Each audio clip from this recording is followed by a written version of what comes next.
الحمد للہ وحدہ والصلاة والسلام علی من لا نبی بعدہ ولا معصوم بعدہ اما بعد فاعوذ باللہ من الشیطان الرجیم بسم اللہ الرحمن الرحیم لقد كان لكم في رسول الله أسوة حسنة قال النبي صلى الله عليه وسلم المرء مع من أحب إليه أو كما قال صلى الله عليه وسلم صدق الله وصدق رسوله النبي الكريم اللهم صل على محمد وعلى آل محمد كما صليت على إبراهيم وعلى آل إبراهيم إنك حميد مجيد اللهم بارك على محمد وعلى آل محمد كما باركت على إبراهيم وعلى آل إبراهيم إنك حميد مجيد بحمد اللہ تعالی ہمارا پیارے نبی صلی اللہ علیہ وسلم کی سیرت طیبہ کے حوالے سے سیرت کورس کا آج سبق نمبر 2 ہے۔ آپ صلی اللہ علیہ وسلم کی سیرت طیبہ کو پڑھنا کتنا ضروری ہے کہ ایک مسلمان کا اپنے بارے میں اتنا جاننا ضروری نہیں جتنا نبی کریم صلی اللہ علیہ وسلم کے بارے میں جاننا ضروری ہے، کیونکہ کسی بھی مسلمان کا اس وقت تک ایمان کامل نہیں ہو سکتا جب تک کہ وہ آپ صلی اللہ علیہ وسلم کی محبت کو دل میں جگہ نہ دے۔ آپ صلی اللہ علیہ وسلم کی محبت کا مل جانا اللہ تعالیٰ کی طرف سے ملنے والی نعمتوں میں سے بہت بڑی عظیم نعمت ہے، عظیم سعادت ہے، کیونکہ اگر کسی شخص کا کوئی محبوب ہو وہ اس کے ساتھ نہ کسی کو محبت کرنے دیتا ہے نہ اس کو کسی سے محبت کی اجازت دیتا ہے۔ اور میرے اللہ کا ہمارے اوپر کتنا احسان ہے، اپنا پیارا محبوب ہمیں عطا فرما دیا۔ میرے اللہ کا ظرف دیکھو، میرے اللہ کی سخاوت دیکھو۔ اللہ کو جو سب سے زیادہ محبوب تھا وہ اللہ نے ہمیں عطا فرما دیا۔ آپ صلی اللہ علیہ وسلم کی 6 سالہ عمر مبارکہ تک کل ہمارا سبق ہوا کہ جب آپ صلی اللہ علیہ وسلم اپنی والدہ محترمہ حضرت آمنہ رضی اللہ عنہ کے پاس پرورش پا رہے ہیں، آپ کی والدہ محترمہ کا مقام ابوا پر انتقال پر ملال ہو جاتا ہے۔ آپ صلی اللہ علیہ وسلم کے نام مبارک اور آپ صلی اللہ علیہ وسلم کی کنیت کہ آپ کی کنیت ابو القاسم ہے، دوسری کنیت ابو ابراہیم ہے۔ آپ صلی اللہ علیہ وسلم کے بڑے صاحبزادے کا نام ابو محمد قاسم تھا، جس کی وجہ سے آپ صلی اللہ علیہ وسلم کی کنیت ابو القاسم مشہور ہوئی۔ آپ صلی اللہ علیہ وسلم کا جب بھی شق صدر کیا جاتا تھا، شق صدر کے بعد آپ کی پشت کی بائیں جانب مہر نبوت لگائی جاتی تھی۔ ایک قول کے مطابق مہر نبوت ولادت باسعادت کے وقت ہی لگی ہوئی تھی، دوسرے قول کے مطابق آپ صلی اللہ علیہ وسلم کا جب بھی شق صدر کیا جاتا وہ دوبارہ مہر نبوت لگائی جاتی۔ ان دونوں اقوال کے اندر تطبیق اور مطابقت یہ ہے کہ مہر نبوت ولادت سے لگی ہوئی تھی، لیکن جب شق صدر کیا جاتا اس مہر نبوت کو دوبارہ سے تازہ کر دیا جاتا۔ آپ صلی اللہ علیہ وسلم کی عمر مبارکہ 6 سال ہے، آپ کی والدہ محترمہ کا انتقال ہوتا ہے۔ آپ صلی اللہ علیہ وسلم اپنے دادا عبد المطلب کی پرورش میں آ جاتے ہیں۔ آپ کے دادا عبد المطلب آپ صلی اللہ علیہ وسلم کے ساتھ انتہائی محبت کرتے ہیں۔ کتنی محبت کرتے ہیں، پوری زندگی آپ صلی اللہ علیہ وسلم کو اپنے سے جدا نہیں کرتے، کبھی تنہا نہیں چھوڑتے۔ آپ صلی اللہ علیہ وسلم کے لیے حرم کے اندر انہوں نے ایک خاص فرش بنوایا ہوا تھا جس پر صرف آپ صلی اللہ علیہ وسلم ہی بیٹھ کر عبادت کر سکتے تھے، کسی اور کو اس فرش پر کھڑے ہونے کی بیٹھنے کی اجازت نہیں تھی۔ آپ صلی اللہ علیہ وسلم 2 سال کی عمر اپنے دادا عبد المطلب کے پاس مزید گزارتے ہیں۔ جب آپ صلی اللہ علیہ وسلم کی عمر 8 سال ہوتی ہے، آپ کے دادا عبد المطلب کا بھی انتقال پر ملال ہو جاتا ہے۔ آپ صلی اللہ علیہ وسلم پر کتنی آزمائشیں، کتنے امتحان، آپ کے جتنے بھی قریبی رشتے ہیں سب آپ کا ساتھ چھوڑتے جا رہے ہیں۔ آپ صلی اللہ علیہ وسلم کے دادا عبد المطلب کی جب عمر 82 سال ہوئی، انہوں نے اپنے پوتے کے بارے میں حفاظتی تدبیر کرتے ہوئے آپ صلی اللہ علیہ وسلم کو ان کے چچا ابو طالب کے حوالے کر دیا۔ آپ صلی اللہ علیہ وسلم کو ابو طالب کے حوالے ہی کیوں کیا گیا؟ باقی میں تو چچے موجود تھے، ابو طالب کے حوالے اس لیے کیا گیا، آپ صلی اللہ علیہ وسلم کے والد محترم حضرت عبداللہ اور ابو طالب یہ دونوں آپس میں حقیقی بھائی تھے، یعنی ان دونوں کا باپ بھی ایک تھا اور ماں بھی ایک تھی۔ اور باقی جو آپ صلی اللہ علیہ وسلم کے چچا عباس، حمزہ، ابو لہب، دیگر جو آپ کے چچا ہیں، ان کے والد تو عبد المطلب ہیں لیکن ان کی مائیں جو ہیں وہ علیحدہ علیحدہ ہیں۔ آپ صلی اللہ علیہ وسلم کے والد محترم حضرت عبداللہ اور ابو طالب آپ کے چچا، یہ دونوں ایک ہی ماں اور عبد المطلب کے بیٹے تھے۔ یہ آپس میں چونکہ حقیقی بھائی تھے، ابو طالب کے سگے بھتیجے آپ صلی اللہ علیہ وسلم ہونے کی وجہ سے عبد المطلب نے یہ فیصلہ کیا کہ میں اپنے اس بھتیجے کو، اپنے اس پوتے کو ابو طالب کے حوالے کروں گا کیونکہ وہ اس کا حقیقی چچا ہے۔ آپ صلی اللہ علیہ وسلم اپنے چچا ابو طالب کی پرورش میں آ جاتے ہیں۔ آپ کی عمر رفتہ رفتہ بڑھتی ہے، زندگی گزرتی ہے۔ آپ صلی اللہ علیہ وسلم کی عمر مبارکہ جب 12 سال ہوتی ہے، آپ صلی اللہ علیہ وسلم کے چچا ایک تجارت کا قافلہ لے کر شام کے علاقے میں جانا شروع کرتے ہیں۔ قافلہ تجارت بالکل تیار ہو گیا۔ آپ صلی اللہ علیہ وسلم دیکھتے ہیں کہ لوگ جانے لگے، آپ کی آنکھوں میں آنسو آ جاتے ہیں۔ آپ کے چچا ابو طالب نے دیکھا کہ میرا بھتیجا غم زدہ ہے، پریشان ہو رہا ہے۔ آپ صلی اللہ علیہ وسلم کو بھی تجارت کے قافلے کے ساتھ لے جانے کا ارادہ کرتے ہیں۔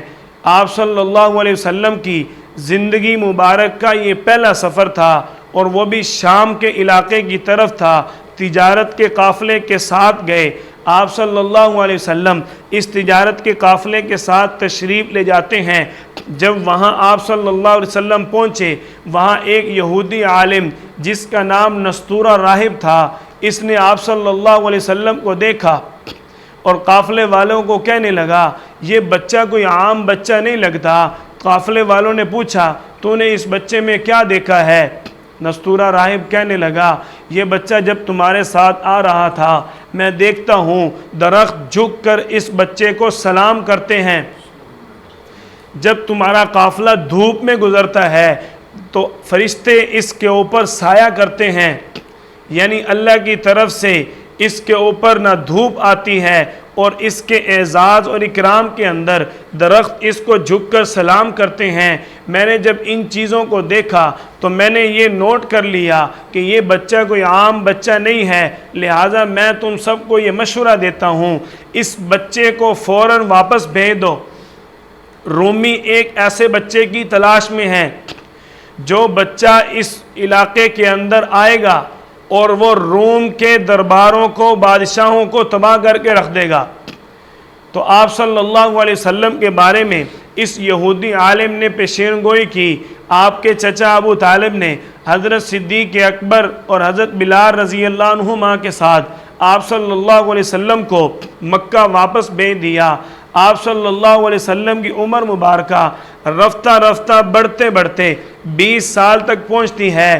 جب آپ صلی اللہ علیہ وسلم کی عمر مبارکہ 20 سال ہوئی، آپ صلی اللہ علیہ وسلم نے خود اپنے چچا کی معاونت کے لیے، اپنے چچا کا مالی سہارا بننے کے لیے محنت مزدوری کے اندر قدم رکھا۔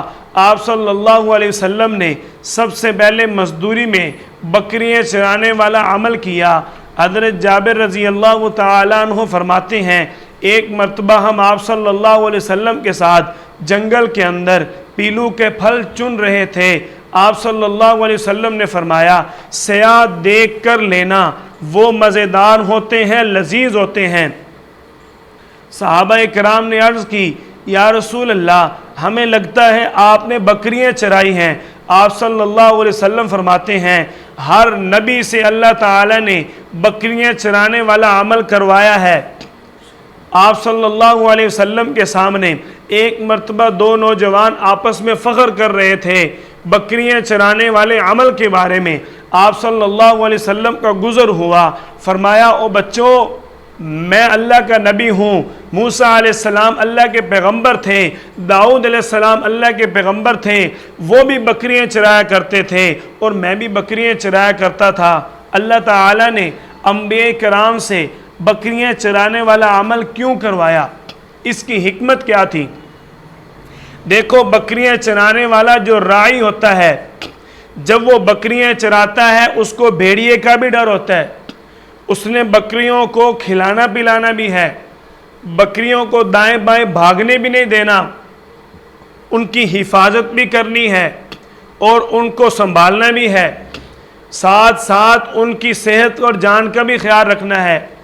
تو جب بکریوں کو راعی چراتا ہے، کوئی بکری دائیں بھاگتی ہے کوئی بائیں بھاگتی ہے تو راعی تنگ آ جاتا ہے، کبھی کبھی اس کا صبر کا پیمانہ لبریز ہوتا ہے، یہ ان کو لاٹھیاں مارنی شروع کر دیتا ہے۔ اللہ تعالیٰ نے انبیاء کرام کو اس لیے بکریاں چرانے کا حکم دیا تاکہ انبیاء کرام کی ٹریننگ اور مشق ہو جائے کہ انہوں نے امت کی تربیت کرنی ہے، امت کو سنبھالنا بھی ہے، امت کو دائیں اور بائیں بھاگنے بھی نہیں دینا، امت کو اللہ کی توحید پر قائم رکھنا ہے، شرک اور بدعات کی طرف نہیں جانے دینا۔ جب امت بات نہیں مانے گی، امت جب منتشر ہوگی، اپنے نبی کا دامن چھوڑے گی، اپنی مرضی سے بھاگے گی، دشمن سے بھی بچانا ہے، ایمان کی بھی حفاظت کرنی ہے، جب امت ہاتھ میں نہیں آئے گی تو نبی کا کام پھر بھی صبر کرنا ہو، نبی کا کام پھر بھی صبر کرنا ہو۔ اللہ تعالیٰ نے صبر کی صفت پیدا کرنے کے لیے انبیاء کرام کو بکریاں چرانے کا حکم دیا۔ آپ صلی اللہ علیہ وسلم نے بھی بکریاں چرانے والا عمل کیا، بچپن میں بھی آپ صلی اللہ علیہ وسلم نے بکریاں چرائیں، اور جب آپ صلی اللہ علیہ وسلم نوجوان ہوتے ہیں 20 سال کی عمر میں بھی آپ صلی اللہ علیہ وسلم بکریاں چراتے ہیں۔ آپ صلی اللہ علیہ وسلم کی عمر مبارکہ 20 سال ہوتی ہے۔ مکہ کے اندر سارے سردار مل کر ایک معاہدہ کرتے ہیں، مکہ کے اندر اکثر لوگ یتیم تھے، مظلوم تھے۔ اس کا سبب کیا تھا؟ چھوٹی چھوٹی بات پر کئی سالوں تک جنگیں لڑتے، جس کی وجہ سے ہر ایک دوسرے کا تیسرے کا باپ نہیں ہوتا تھا، جنگوں میں مارا جا چکا تھا۔ اس کی وجہ سے مکے کے اندر اکثر لوگ یتیم اور مظلوم تھے۔ ایک مرتبہ مکہ والوں کے سرداروں نے مل کر یہ آپس میں معاہدہ کرنا چاہا، ہم مظلوموں کی مدد کریں گے اور آج کے بعد اس جنگ بندی کو ختم کرتے ہیں۔ آپ صلی اللہ علیہ وسلم اس معاہدے کے اندر چونکہ شریک ہوئے، اس لیے یہ معاہدہ بھی تاریخ کا حصہ بنا، آپ صلی اللہ علیہ وسلم کی سیرت مبارکہ کا حصہ بنا۔ آپ صلی اللہ علیہ وسلم فرماتے ہیں کہ جو معاہدہ قریش والوں نے مظلوموں کی حمایت میں کیا تھا، میں اس معاہدے میں شریک ہو کر اتنا خوش ہوا کہ آج بھی اگر مجھے مظلوموں کی حمایت کے لیے کسی معاہدے میں بلایا جائے میں ضرور اس میں شرکت کروں گا۔ آپ صلی اللہ علیہ وسلم تو آئے مظلوموں کی حمایت کے لیے تھے۔ اللہ نے آپ صلی اللہ علیہ وسلم کو رحمت للعالمین بنا کر بھیجا۔ آپ صلی اللہ علیہ وسلم کی عمر مبارکہ جب 25 سال کے قریب ہوتی ہے، آپ صلی اللہ علیہ وسلم کے بارے میں مکے کے اندر سچائی کا، امانت کا، دیانت کا، صداقت کا خوب چرچا ہو چکا ہے۔ ہر ایک آپ صلی اللہ علیہ وسلم کو صادق اور امین کے لقب کے ساتھ پکارتا ہے۔ آپ صلی اللہ علیہ وسلم کی صداقت کا چرچا سیدہ خدیجہ رضی اللہ عنہ نے بھی سنا اور آپ صلی اللہ علیہ وسلم کو اپنی تجارت کے لیے منتخب کیا۔ آپ صلی اللہ علیہ وسلم کی طرف پیغام بھیجتی ہیں، آپ میرا مال لے کر شام کے علاقے میں بیچنے کے لیے جائیں گے، آپ کو آپ کی اجرت ادا کر دی جائے گی۔ آپ صلی اللہ علیہ وسلم نے دیکھا کہ میرا چچا مالی حالت میں انتہائی کمزور ہے، چلو اس کا سہارا بن جائے گا۔ آپ صلی اللہ علیہ وسلم حضرت خدیجہ رضی اللہ عنہ کا مال تجارت لے کر شام کے علاقے کی طرف تشریف لے جاتے ہیں۔ حضرت خدیجہ رضی اللہ عنہ کا غلام میسرہ بھی آپ صلی اللہ علیہ وسلم کے ساتھ شام کے علاقے میں تجارت کے لیے جاتا ہے۔ اب جو چیزیں میسرہ نے دیکھیں، آپ صلی اللہ علیہ وسلم جب شام کی منڈی میں کھڑے ہیں، سارے تاجروں پر دھوپ ہے، لیکن آپ صلی اللہ علیہ وسلم پر فرشتوں نے سایہ کیا ہوا ہے، اور میسرہ نے دیکھا کہ آپ صلی اللہ علیہ وسلم کی صداقت، امانت کو دیکھ کر ہاتھوں ہاتھ آپ کا سارا مال بک گیا۔ پوری منڈی میں سب سے پہلے آپ صلی اللہ علیہ وسلم کا مال تجارت فروخت ہو جاتا ہے۔ آپ صلی اللہ علیہ وسلم جب واپس تشریف لاتے ہیں، میسرہ نے ان معجزات کو دیکھا، آپ صلی اللہ علیہ وسلم کی ان نیک صفات اور برکات کو دیکھا۔ حضرت خدیجہ رضی اللہ عنہ آپ صلی اللہ علیہ وسلم کی آمد کے وقت اوپر بالا خانے سے زیارت کر رہی تھیں کہ آپ صلی اللہ علیہ وسلم کتنی شان اور شوکت سے آ رہے ہیں، کتنی خوبصورتی سے چلتے ہیں۔ اللہ نے آپ صلی اللہ علیہ وسلم کو ہر چیز اعلیٰ عطا فرمائی تھی۔ آپ صلی اللہ علیہ وسلم کا چلنا پھرنا، اٹھنا بیٹھنا، کھانا پینا، سونا جاگنا، لین دین سب کچھ اعلیٰ تھا۔ آپ کی چال مبارک کو حضرت خدیجہ نے دیکھا، اور میسرہ نے آ کر آپ صلی اللہ علیہ وسلم کے معجزات کی خبر دی۔ حضرت خدیجہ رضی اللہ عنہ کے دل میں آپ صلی اللہ علیہ وسلم کی محبت بیٹھ جاتی ہے۔ جب سامنے منافع آیا، پہلے سے کئی زیادہ اللہ تعالیٰ نے پرافٹ دی، اب حضرت خدیجہ اس منافع کو دیکھتی ہیں، ہر کام عمدہ اور اعلیٰ نظر آتا ہے۔ آپ صلی اللہ علیہ وسلم کی محبت اور دل میں آ جاتی ہے۔ آپ صلی اللہ علیہ وسلم کی محبت اتنی دل میں بڑھ چکی تھی کہ حضرت خدیجہ نے آپ صلی اللہ علیہ وسلم کی طرف نکاح کے لیے پیغام بھیج دیا۔ جب آپ صلی اللہ علیہ وسلم کے پاس حضرت خدیجہ کا پیام نکاح آیا، آپ نے اپنے چچا حضرت حمزہ رضی اللہ عنہ اور اپنے چچا ابو طالب کے ساتھ مشورہ کیا۔ مشورہ کے بعد اس نکاح والے پیغام کو قبول فرمایا۔ آپ صلی اللہ علیہ وسلم کی عمر مبارکہ 25 سال ہے، سیدہ خدیجہ رضی اللہ عنہ کی عمر مبارکہ 40 سال ہے۔ آپ صلی اللہ علیہ وسلم کا یہ پہلا نکاح ہے۔ حضرت خدیجہ رضی اللہ عنہ کا یہ تیسرا نکاح ہے۔ آج لوگ کہتے ہیں کہ ان کا جو نبی ہے اس کو شادیوں کا شوق تھا، کیا کہتے ہیں؟ کہتے ہیں نا، اعتراض کرتے ہیں، نعوذ باللہ ثم نعوذ باللہ، معاذ اللہ، عقل کے اندھے دشمنی کا اظہار کرتے ہیں، ان کی عقل پر پردہ پڑ چکا ہے۔ ہم کہتے ہیں اگر ہمارے نبی پر تم یہ الزام دیتے ہو، ہم آپ سے پوچھتے ہیں جوانی 25 سال میں ہوتی ہے یا 50 سال میں ہوتی ہے؟ اگر ایک شخص کو شادیوں کا شوق تھا تو وہ 25 سال کی عمر میں کنواری عورت سے شادی کرتا، ایک بوڑھی عورت سے شادی کر رہا ہے، جب 50 سال کی عمر ہے کنواری عورت سے شادی کر لی۔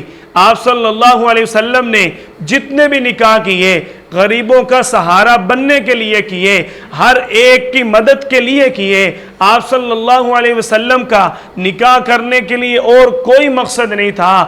آپ کی عمر مبارکہ 25 سال ہے، نوجوانی کی عمر میں بوڑھی عورت سے شادی کر رہے ہیں، جس سے یہ بات واضح ہوتی ہے کہ آپ صلی اللہ علیہ وسلم کے دل و دماغ کے اندر، زندگی مبارک کے اندر اس طرح کی کوئی بات آنا تو درکنار کبھی قریب بھی نہ تھی۔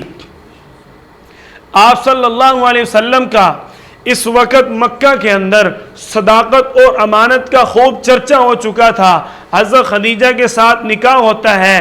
آپ صلی اللہ علیہ وسلم کے اس نکاح کے اندر 500 درہم حق مار ادا کیا گیا، جو آج کے حساب سے تقریباً 1,32,000 روپے بنتے ہیں۔ 500 درہم ہم سارے معاملات پر خرچ کر لیتے ہیں، ساری تقریبات پر مال لگا دیا، لیکن جب حق مار کی باری آتی ہے، مولوی صاحب کم سے کم کتنا ہونا چاہیے؟ کیا کہتے ہیں مولوی صاحب؟ کم سے کم کتنا ہونا چاہیے؟ جب تو نے پٹاخے بجائے، ڈھول بجایا، جب تو نے فضول خرچی کی، ان المبذرین کانوا اخوان الشیاطین کا مصداق بنا، اس وقت تو نے نہ پوچھا کہ خرچ کم ہوتا ہے یا زیادہ، ہر ایک پہ لگایا۔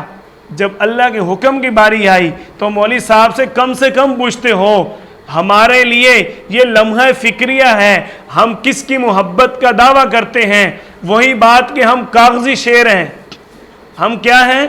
کاغذی شیر ہیں، کاغذی مسلمان ہیں، اسی لیے ہمارا دشمن پر روب نہیں ہے۔ آپ صلی اللہ علیہ وسلم فرماتے ہیں اللہ نے کئی ماہ کی مسافت پر میرا دشمنوں پر روب رکھا، میرا کافروں پر روب رکھا، کافر کئی ماہ کی مسافت پر مجھ سے ڈرتے رہتے ہیں۔ اور میں یہ کہتا ہوں جو شخص جتنا زیادہ آپ کی سنتوں پر عمل کرنے والا ہوگا، جو جتنا زیادہ اللہ کے احکامات کی پابندی کرنے والا ہوگا، اللہ اتنی زیادہ مسافت تک اس کا روب رکھیں گے۔ آپ دیکھتے نہیں ہو جب کوئی اللہ والا آ جاتا ہے، ہمیں وہ مارتا ہے، ہمیں وہ ڈانٹ رہا ہے، یا اس کے ہاتھ میں کوئی ڈنڈا ہے، کوئی چھانٹا ہے، کچھ بھی نہیں، لیکن ہم اس کو دیکھ کر اپنے دل کے اندر اس کا روب محسوس کرتے ہیں۔ وہ روب اس کے تقوی کا ہے، اس کے متبع سنت ہونے کا ہے، آپ صلی اللہ علیہ وسلم کے ساتھ محبت اور اللہ کے حکموں کی تابعداری کی اس کی یہ دلیل ہوتی ہے، جس کی وجہ سے اس کو دیکھتے ہی ہمارے دل میں اس کا روب آ جاتا ہے، اس کی عزت آ جاتی ہے۔ آپ صلی اللہ علیہ وسلم کے پہلے نکاح پر 1.5 لاکھ 1.25 لاکھ کے قریب حق مار دیا جا رہا ہے۔ ہمیں بھی چاہیے آپ صلی اللہ علیہ وسلم کی اس سنت کو زندہ کریں اور عورت کا حق ادا کرنے میں سخاوت کا مظاہرہ کریں، زیادہ سے زیادہ حق مار دینے کا عزم کریں۔ آپ صلی اللہ علیہ وسلم کی رفتہ رفتہ زندگی مبارک بڑھتی ہے۔ آپ کی عمر مبارکہ جب 35 سال ہوتی ہے، آپ کی زندگی مبارک کے اندر پہلی مرتبہ بیت اللہ کی تعمیر شروع ہوتی ہے۔ آپ صلی اللہ علیہ وسلم کی زندگی کے اندر پہلی مرتبہ قریش والوں نے بیت اللہ کو تعمیر کرنے کا ارادہ کیا۔ بیت اللہ کی تعمیر کل 5 مرتبہ ہوئی۔ کتنی مرتبہ؟ کتنی مرتبہ؟ 5 مرتبہ۔ پہلی مرتبہ بیت اللہ کی تعمیر حضرت آدم علیہ السلام نے کی۔ آپ صلی اللہ علیہ وسلم فرماتے ہیں اللہ نے حضرت آدم علیہ السلام کو پیدا کیا، حکم دیا کہ آپ جبریل علیہ السلام کے ساتھ مل کر ایک گھر بنائیں، اس گھر کا طواف کریں۔ جب آپ صلی اللہ علیہ وسلم کے اس پیارے پیغمبر حضرت آدم علیہ السلام نے، جو آپ کے بھی جو پوری انسانیت کے باپ ہیں، انہوں نے طواف کیا، اللہ تعالیٰ نے فرمایا اے آدم تو پہلا انسان ہے اور یہ پہلا گھر ہے، پہلا عبادت خانہ ہے، تو نے اس کا طواف کیا، یہ تیری خوش قسمتی ہے۔ آپ صلی اللہ علیہ وسلم کی اس تعمیر سے قبل دوسری مرتبہ حضرت ابراہیم علیہ السلام نے حضرت اسماعیل علیہ السلام کے ساتھ مل کر بیت اللہ کو تعمیر کیا۔ اس کا سبب کیا بنا؟ پہلے والی عمارت کہاں گئی؟ سوال بنتا ہے نا۔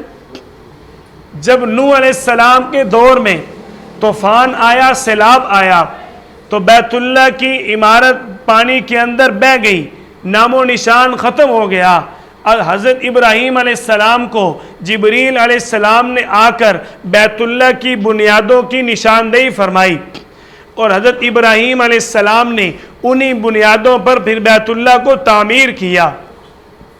پہلی مرتبہ حضرت آدم علیہ السلام نے، دوسری مرتبہ حضرت ابراہیم علیہ السلام نے، ان دونوں حضرات نے جب بیت اللہ کو تعمیر کیا، بیت اللہ کی تعمیر حتیم سمیت تعمیر ہوئی۔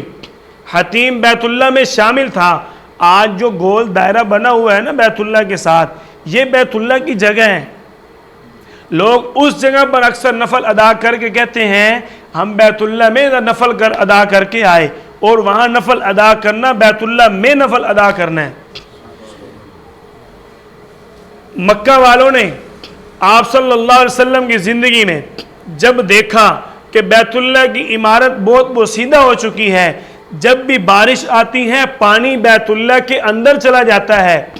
انہوں نے بیت اللہ کی تعمیر کا ارادہ کیا، مل کر چند قبائل والوں نے بیت اللہ کو تعمیر کرنا شروع کیا۔ ابھی تعمیر مکمل نہ ہوئی تھی، ان کے پاس پیسے ختم ہو گئے، مال کم پڑ گیا۔ آپ صلی اللہ علیہ وسلم کے ماموں ابو وہب فرماتے ہیں کہ میں نے قریش والوں کو کہا یہ اللہ کا گھر ہے، اس کو حلال مال سے تعمیر کرنا۔ آپ صلی اللہ علیہ وسلم کے دور مبارک میں جب بیت اللہ کو تعمیر کیا گیا، خرچ کم ہونے کی وجہ سے حتیم کو چھوڑ دیا گیا۔ حتیم کو چھوڑ کر، چونکہ قریش والے سرداری دماغ کے تھے، ان کا دماغ سردار والوں تھا، آپ صلی اللہ علیہ وسلم نے دیکھا اب آپ کے پاس تو وہ اس وقت اختیارات نہیں تھے، کیونکہ اللہ کی طرف سے کوئی نبوت کوئی حکم نہیں تھا۔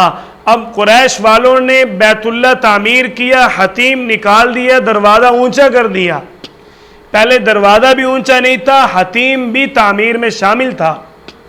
انہوں نے جب تعمیر کیا، دروازہ اونچا کر دیا، آپ صلی اللہ علیہ وسلم فرماتے ہیں کہ جو قریش والوں نے بیت اللہ تعمیر کیا تھا ان کا دروازہ غرور اور تکبر کی علامت تھی، یعنی اس کے اندر صرف سردار لوگ ہی داخل ہو سکیں گے۔ بیت اللہ کو جب انہوں نے تعمیر کر لیا، حجر اسود رکھنے کا موقع آیا، اختلاف ہو گیا، وہی مکہ والوں کی پرانی عادتیں، ایک چھوٹی سی بات پر تلواریں نکل آئیں۔ تو ان کے اندر ایک شخص تھا ابو عمرو مخزومی، اس نے یہ مشورہ دیا کہ جو بندہ کل صبح سب سے پہلے حرم میں داخل ہوگا وہ بندہ اس چیز کا فیصلہ کرے گا کہ حجر اسود کو، سیاہ پتھر کو اس کی جگہ پر کون رکھے گا۔ اللہ کی طرف سے یہ حکمت کہ صبح قریش والوں نے دیکھا حرم کے اندر سب سے پہلے آپ صلی اللہ علیہ وسلم داخل ہوتے ہیں۔ جب قریش والے داخل ہوئے، انہوں نے دیکھا اور دیکھتے ہی صدا دی، یہ تو محمد ہے، یہ تو امین ہے، یہ تو صداقت والا ہے، اس کے تو کیا کہنے، اس کا فیصلہ تو ہمیں پہلے ہی منظور تھا۔ اب آپ صلی اللہ علیہ وسلم کی حکمت دیکھیں، آپ نے ایک چادر منگوائی، اس چادر کے اندر حجر اسود کو رکھوایا، اور جتنے قبائل والوں نے مل کر بیت اللہ کو تعمیر کیا تھا، چاروں دیواروں کے 4 قبائل تھے، ان کو چاروں چادر کے کونے پکڑا دیے اور فرمایا کہ تم سارے قبائل والے مل کر بیت اللہ کو لے آؤ، وہاں رکھ دو۔ ان سب نے لا کر بیت اللہ کے پاس حجر اسود کو رکھ دیا۔ آپ صلی اللہ علیہ وسلم نے اپنے پیارے دست مبارک سے اٹھا کر بیت اللہ کی دیوار کے اندر حجر اسود کو نصب فرمایا۔ آپ صلی اللہ علیہ وسلم کی عمر مبارکہ 35 سال تھی جب بیت اللہ کی تعمیر تیسری مرتبہ ہوئی۔ چوتھی مرتبہ آپ صلی اللہ علیہ وسلم کی وفات کے بعد حضرت عبداللہ بن زبیر رضی اللہ عنہ نے بیت اللہ کو تعمیر کروایا۔ آپ صلی اللہ علیہ وسلم نے اپنی زندگی مبارک کے اندر فرمایا تھا، عائشہ یہ تیرے لوگ اگر نئے نئے شرک کو چھوڑ کر مسلمان نہ ہوئے ہوتے، میں نے بیت اللہ کو گرانا تھا، گرا کر اس کو دوبارہ تعمیر کرنا تھا، اس کے 2 دروازے بنانے تھے، حتیم کو اس میں شامل کرنا تھا، ایک دروازے سے لوگ داخل ہوتے اور دوسرے سے لوگ نکل جاتے، کیونکہ جو دروازہ قریش والوں نے بنایا ہے یہ غرور اور تکبر کی علامت ہے۔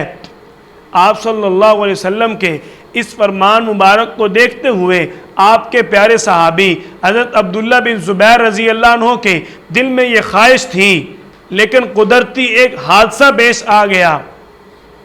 یزید بدبخت کے دور کے اندر بیت اللہ کو جلایا گیا۔ جب بیت اللہ کو جلایا گیا، حضرت عبداللہ بن زبیر رضی اللہ عنہ اس وقت مکہ کے گورنر تھے۔ حضرت ابن عباس رضی اللہ عنہما حج کے موقع پر آتے ہیں، عبداللہ بن زبیر نے ان سے مشورہ کیا اور اللہ سے استخارہ کیا۔ اس استخارے والے عمل کے بعد حضرت عبداللہ بن زبیر رضی اللہ عنہ بیت اللہ کی تعمیر کا کام شروع کرواتے ہیں، اور جب بیت اللہ کو انہوں نے تعمیر کیا، آپ صلی اللہ علیہ وسلم کی پسند کے مطابق تعمیر کروا دیا، حتیم ملا دیا، 2 دروازے لگا دیے۔ اب ان کے بعد 5ویں مرتبہ جب حجاج بن یوسف آیا، اس نے کہا کہ جب آپ صلی اللہ علیہ وسلم کی زندگی میں بیت اللہ کو نہیں گرایا گیا تو بیت اللہ اسی طرح ہونا چاہیے جس طرح آپ کی زندگی میں تھا۔ اس نے بیت اللہ کو دوبارہ گرایا اور گرا کر بیت اللہ کو پھر قریش والوں کے طرز پر بنا دیا۔ اس کے بارے میں کئی اقوال ملتے ہیں کہ یہ ظالم بادشاہ تھا، اس نے اپنے فیصلے کے بارے میں کبھی اسلام کے فیصلے کو نہیں دیکھا، یعنی اپنے فیصلے پر باضد رہتا تھا۔ آپ صلی اللہ علیہ وسلم کی پسند کے خلاف قریش والوں کی پسند کے مطابق اس نے بیت اللہ تعمیر کروا دیا۔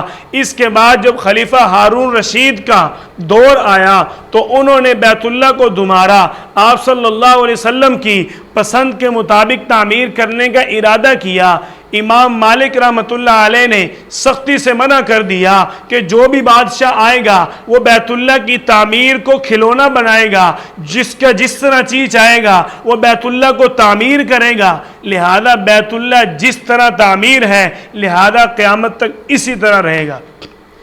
امام مالک رحمۃ اللہ علیہ کے اس فتویٰ کے بعد آج تک بیت اللہ کی جو عمارت موجود ہے وہ حجاج بن یوسف والی عمارت موجود ہے۔ آپ صلی اللہ علیہ وسلم کی عمر مبارکہ رفتہ رفتہ بڑھتے بڑھتے 39 سال 40 سال کے قریب ہوتی ہے۔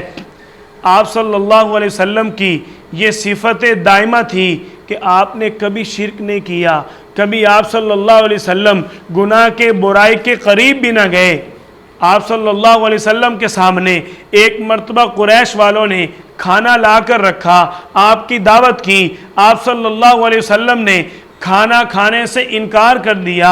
بعد میں معلوم ہوا کہ اس دعوت کے اندر جو جانور ذبح کیا گیا تھا یہ غیر اللہ کے نام پر ذبح کیا گیا تھا۔ حضرت علی رضی اللہ عنہ فرماتے ہیں میں نے آپ صلی اللہ علیہ وسلم سے سوال کیا، یا رسول اللہ آپ نے کبھی بھی زمانہ نبوت سے پہلے بتوں کی پوجا کی ہو؟ آپ صلی اللہ علیہ وسلم فرماتے ہیں میں بچپن سے ہی ان چیزوں کو برا سمجھتا تھا، کفر سمجھتا تھا۔ اللہ نے اپنے انبیاء کو نبوت تو اگرچہ جوانی کے بعد عطا فرمائی لیکن انبیاء بچپن سے ہی ولی، نیک اور صدیق ہوتے تھے، یعنی ان کے اوصاف اعلیٰ ہوتے تھے۔ آپ صلی اللہ علیہ وسلم کی نبوت کا وقت آتا ہے، 40 سال عمر ہوتی ہے، آپ کو نیک خواب، سچے خواب آنا شروع ہو جاتے ہیں۔ حضرت عائشہ رضی اللہ عنہ فرماتی ہیں آپ صلی اللہ علیہ وسلم کو نبوت ملنے سے قبل کتنے سچے خواب آتے، رات کو خواب آتا، صبح چڑھتے روشن سورج کی طرح وہ ظاہر ہو جاتا، پورا ہو جاتا، یعنی آپ صلی اللہ علیہ وسلم کے پاس جو بھی اللہ کی طرف سے خواب میں پیغام آیا وہ چڑھتے سورج کی طرح واضح اور سچا ہوتا تھا۔ آپ صلی اللہ علیہ وسلم فرماتے ہیں عائشہ جو آدمی جتنا سچا ہوتا ہے اس کو اتنے زیادہ سچے خواب آتے ہیں۔ آج ہمیں ایک خواب آ جائے تو ہم سمجھتے ہیں کہ میں تو صبح کروڑ پتی ہو جاؤں گا۔ حالت ہماری کیا ہے اور امیدیں دیکھو، کہتے ہیں کہ جان ہے نہیں تے ہاتھ آسماناں نوں، تو حال ہمارا وہ ہے، اعمال پلے نہیں، اور کیا کہتے ہیں جو میں نے خواب دیکھا سویرے میری فیکٹری ہے۔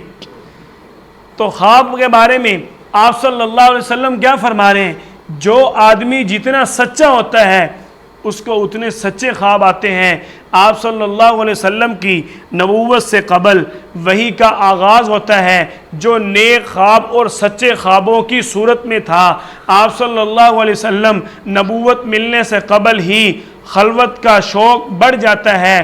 غار حرا کے اندر آپ صلی اللہ علیہ وسلم پہلے سے زیادہ وقت گزارنا شروع کرتے ہیں۔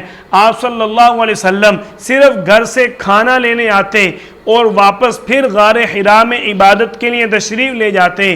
آپ صلی اللہ علیہ وسلم کی عمر مبارکہ 40 سال ہے۔